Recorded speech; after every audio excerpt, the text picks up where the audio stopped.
दोस्तों, आज की वीडियो में हम आपको सुनाने जा रहे हैं संतोषी माता व्रत कथा। तो चलिए कथा को शुरू करते हैं। एक बुढ़िया थी, उसके 7 बेटे थे। 6 कमाने वाले थे जबकि एक निकम्मा था। बुढ़िया 6 बेटों की रसोई बनाती, भोजन कराती और उनसे जो कुछ जूठन बचती वह 7वें को दे देती। एक दिन वह पत्नी से बोला, देखो मेरी माँ को मुझ पर कितना प्रेम है। वह बोली, क्यों नहीं, सबका जूठा जो तुमको खिलाती है। वह बोला, ऐसा नहीं हो सकता है, मैं जब तक आंखों से ना देख लूं मान नहीं सकता। बहू हंसकर बोली, देख लोगे तब तो मानोगे। कुछ दिन बाद त्योहार आया। घर में 7 प्रकार के भोजन और चूरमे के लड्डू बने। वह जांचने को सिर दुखने का बहाना कर पतला वस्त्र सिर पर ओढ़े रसोई घर में सो गया। वह कपड़े में से सब देखता रहा। 6 भाई भोजन करने आए। उसने देखा माँ ने उनके लिए सुंदर आसन बिछा नाना प्रकार की रसोई परोसी और आग्रह करके उन्हें जमाया। वह देखता रहा। 6 भोजन करके उठे तब माँ ने उनकी जूठी थालियों में से लड्डुओं के टुकड़े उठाकर एक लड्डू बनाया। जूठन साफ कर बुढ़िया माँ ने उसे पुकारा, बेटा 6 भाई भोजन कर गए, अब तू ही बाकी है, उठ, तू कब खाएगा। वह कहने लगा, माँ मुझे भोजन नहीं करना, मैं अब परदेश जा रहा हूँ। माँ ने कहा, कल जाता हो तो आज चला जा। वह बोला, हाँ आज ही जा रहा हूँ। यह कहकर वह घर से निकल गया। चलते समय पत्नी की याद आ गई। वह गौशाला में उपले थाप रही थी। वहां जाकर बोला, मेरे पास तो कुछ नहीं, यह अंगूठी है, सो ले और अपनी कुछ निशानी मुझे दे। वह बोली, मेरे पास क्या है, यह गोबर भरा हाथ है। यह कहकर उसकी पीठ पर गोबर के हाथ की थाप मार दी। वह चल दिया। चलते चलते दूर देश पहुंचा। वहां एक साहूकार की दुकान थी। वहां जाकर कहने लगा, भाई मुझे नौकरी पर रख लो। साहूकार को जरूरत थी, बोला, रह जा। लड़के ने पूछा, तनख्वाह क्या दोगे। साहूकार ने कहा, काम देखकर दाम मिलेंगे। साहूकार की नौकरी मिली। वह सुबह 7 बजे से 10 बजे तक नौकरी बजाने लगा। कुछ दिनों में दुकान का सारा लेन देन, हिसाब किताब, ग्राहकों को माल बेचना, सारा काम करने लगा। साहूकार के 7-8 नौकर थे। वह सब चक्कर खाने लगे। यह तो बहुत होशियार बन गया। सेठ ने भी काम देखा और 3 महीने में ही उसे आधे मुनाफे का हिस्सेदार बना लिया। वह कुछ वर्ष में ही नामी सेठ बन गया और मालिक सारा कारोबार उस पर छोड़कर चला गया। इधर उसकी पत्नी को सास ससुर दुख देने लगे। सारी गृहस्थी का काम करा के उसे लकड़ी लेने जंगल में भेजते। इस बीच घर के आटे से जो भूसी निकलती उसकी रोटी बनाकर रख दी जाती और फूटे नारियल की नरेली में पानी। एक दिन वह लकड़ी लेने जा रही थी। रास्ते में बहुत सी स्त्रियां संतोषी माता का व्रत करती दिखाई दी। वह वहां खड़ी होकर कथा सुनने लगी और पूछा, बहनों तुम किस देवता का व्रत करती हो और उसके करने से क्या फल मिलता है। यदि तुम इस व्रत का विधान मुझे समझा कर कहोगे तो मैं तुम्हारा बड़ा एहसान मानूंगी। तब उनमें से एक स्त्री बोली, सुनो, यह संतोषी माता का व्रत है। इसके करने से निर्धनता, दरिद्रता का नाश होता है और जो कुछ मन में कामना हो सब संतोषी माता की कृपा से पूरी होती है। तब उसने उससे व्रत की विधि पूछी। वह स्त्री बोली, 1.25 आने का गुड़ चना लेना, इच्छा हो तो 5.25 आने का लेना या 1.25 रुपये का भी सहूलियत के अनुसार लाना। बिना परेशानी और श्रद्धा व प्रेम से जितना भी बन पड़े सवाया लेना। प्रत्येक शुक्रवार को निराहार रहकर कथा सुनना। इसके बीच क्रम टूटे नहीं, लगातार नियम पालन करना। सुनने वाला कोई ना मिले तो घी का दीपक जलाकर उसके आगे या जल के पात्र को सामने रखकर कथा कहना। जब कार्य सिद्ध ना हो तो नियम का पालन करना और कार्य सिद्ध हो जाने पर व्रत का उद्यापन करना। यदि किसी के ग्रह खोटे भी हो तो भी माता वर्ष भर में कार्य सिद्ध करती है। फल सिद्ध होने पर उद्यापन करना चाहिए, बीच में नहीं। उद्यापन में 2.5 सेर आटे का खाजा तथा इसी परिणाम से खीर तथा चने का साग करना। 8 लड़कों को भोजन कराना।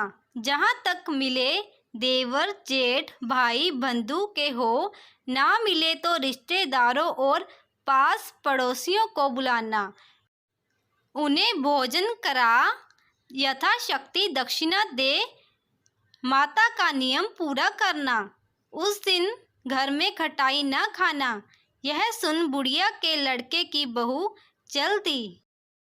रास्ते में लकड़ी के बोझ को बेच दिया और उन पैसों से गुड़ चना ले माता के व्रत की तैयारी कर आगे चली और सामने मंदिर देखकर पूछने लगी, यह मंदिर किसका है? सब कहने लगे, संतोषी माता का मंदिर है। यह सुनकर माता के मंदिर में जाकर चरणों में लौटने लगी। दीन हो विनती करने लगी, माँ, मैं निप्ट अज्ञानी हूँ, व्रत के कुछ भी नियम नहीं जानती, मैं दुखी हूँ। हे माता जगत जननी, मेरा दुख दूर कर, मैं तेरी शरण में हूँ। माता को दया आई। एक शुक्रवार बीता कि दूसरे को उसके पति का पत्र आया और तीसरे शुक्रवार को उसका भेजा हुआ पैसा आ पहुंचा। यह देख जेठ जिठानी मुंह सिकोड़ने लगे, लड़के ताने देने लगे, काकी के पास पत्र आने लगे, रुपया आने लगा, अब तो काकी की खातिर बढ़ेगी। बेचारी सरलता से कहती, भैया कागज आवे रुपया आवे हम सब के लिए, अच्छा है। ऐसा कहकर आंखों में आंसू भरकर संतोषी माता के मंदिर में आ मातेश्वरी के चरणों में गिरकर रोने लगी और कहने लगी, माँ, मैंने तुमसे पैसा कब मांगा है? मुझे पैसे से क्या काम है? मुझे तो अपने सुहाग से काम है। मैं तो अपने स्वामी के दर्शन मांगती हूँ। तब माता ने प्रसन्न होकर कहा, जा बेटी, तेरा स्वामी आएगा। यह सुनकर खुशी से बावली होकर घर में जा काम करने लगी। अब संतोषी माँ विचार करने लगी, इस भोली पुत्री को मैंने कह तो दिया कि तेरा पति आएगा, लेकिन कैसे? वह तो इसे सपने में भी याद नहीं करता। उसे याद दिलाने को मुझे ही जाना पड़ेगा। इस तरह माता जी उस बुढ़िया के बेटे के पास जा सपने में प्रकट हो कहने लगी, साहूकार के बेटे सो रहा है या जागता है? वह कहने लगा, माता, सोता भी नहीं जागता भी नहीं हूँ, कहो क्या आज्ञा है? माँ कहने लगी, तेरे घर बार कुछ है कि नहीं? वह बोला, मेरे पास सब कुछ है, माँ बाप है, बहू है, क्या कमी है? माँ बोली, बोले पुत्र, तेरी बहू घोर कष्ट उठा रही है। तेरे माँ बाप उसे परेशानी दे रहे हैं। वह तेरे लिए तरस रही है, तू उनकी सुध ले। वह बोला, हाँ माताजी, यह तो मालूम है, परंतु जाऊँ तो कैसे? परदेश की बात है, लेन देन का कोई हिसाब नहीं, कोई जाने का रास्ता नहीं आता, कैसे चला जाऊं? माँ कहने लगी, मेरी बात मान, सवेरे नहा धोकर संतोषी माता का नाम ले, घी का दीपक जला, दंडवत कर दुकान पर जा बैठ। देखते देखते सारा लेन देन चूक जाएगा, जमा का माल बिक जाएगा, सांझ होते होते धन का भारी ढेर लग जाएगा। उसने वैसे ही किया। थोड़ी देर में देने वाले रुपया लाने लगे, लेने वाले हिसाब लेने लगे। कोठे में भरे सामान के खरीदार नगद दाम दे सौदा करने लगे। शाम तक धन का भारी ढेर लग गया। मन में माता का नाम ले, चमत्कार देख प्रसन्न हो घर ले जाने के वास्ते गहना कपड़ा सामान खरीदने लगा। यहाँ काम से निपट तुरंत घर को रवाना हुआ। उधर उसकी पत्नी जंगल में लकड़ी लेने जाती है। लौटते वक्त माताजी के मंदिर में विश्राम करती। वह तो उसके प्रतिदिन रुकने का जो स्थान ठहरा।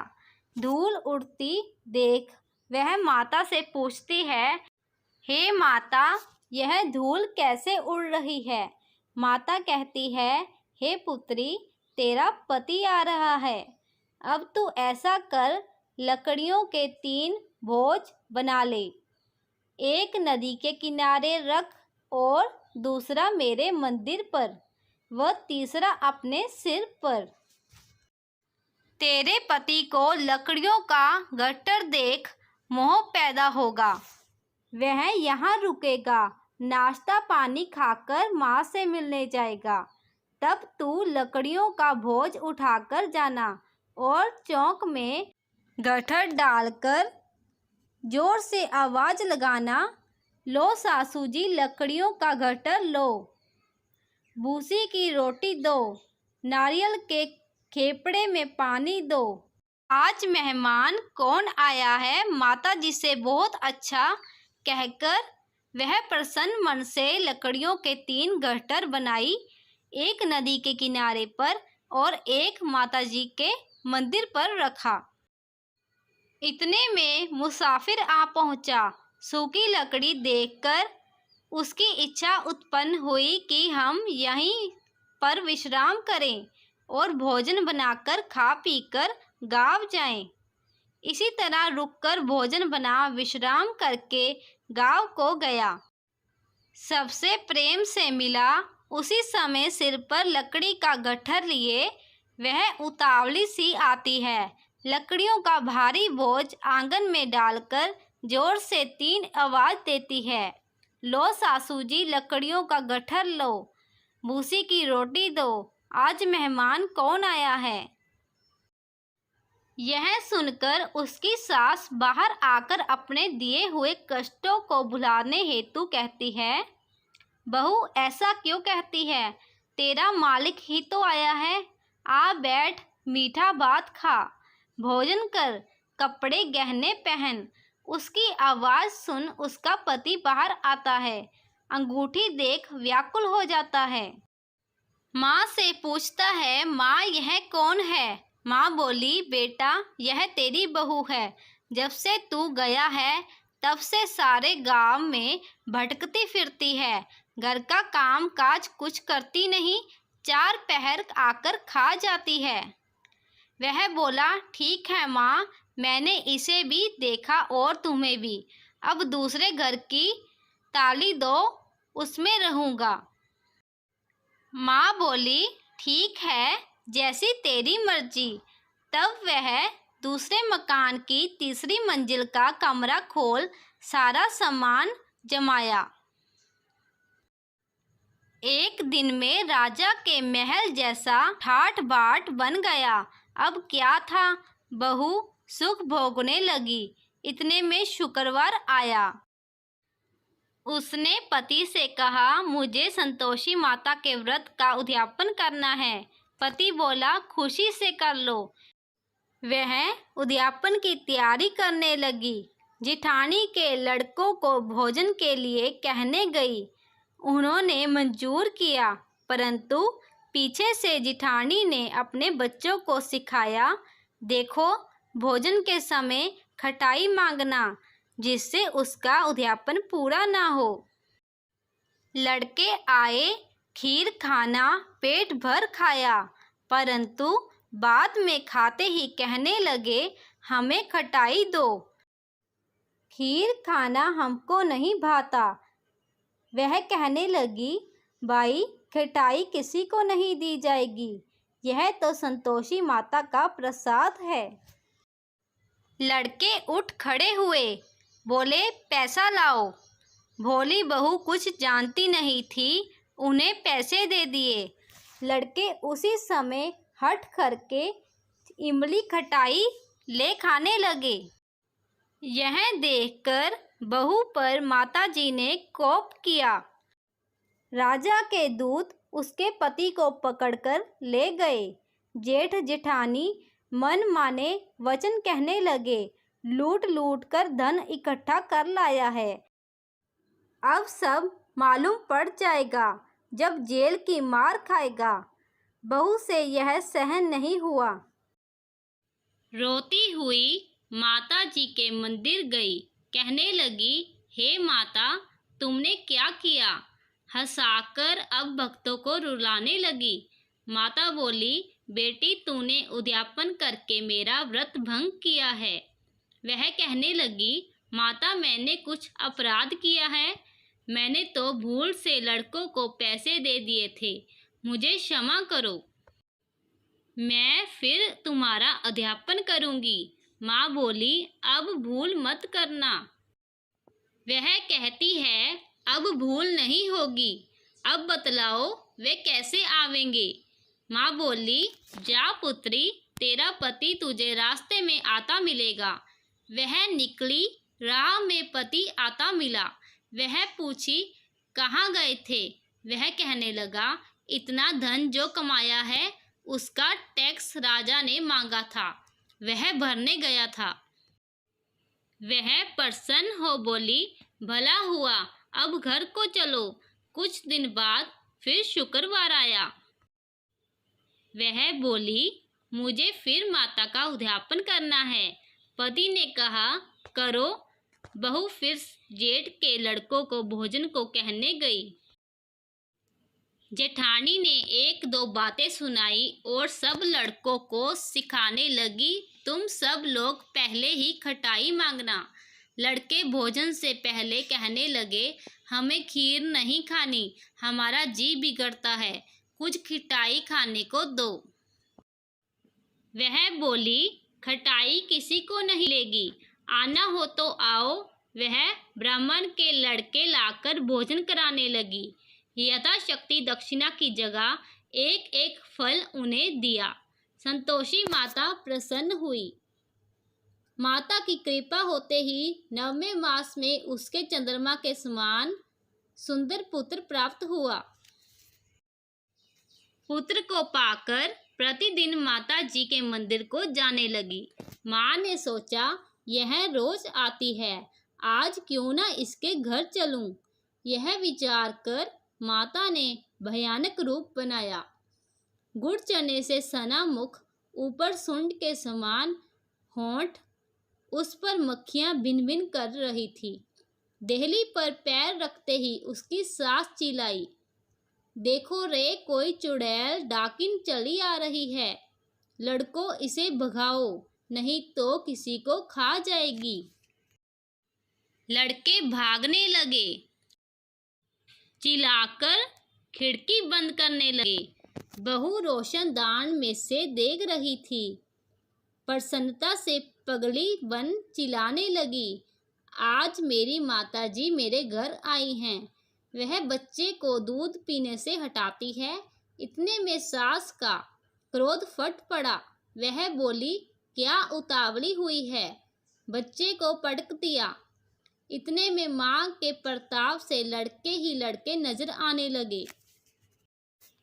वह बोली, माँ, मैं जिसका व्रत करती हूँ यह संतोषी माता हैं।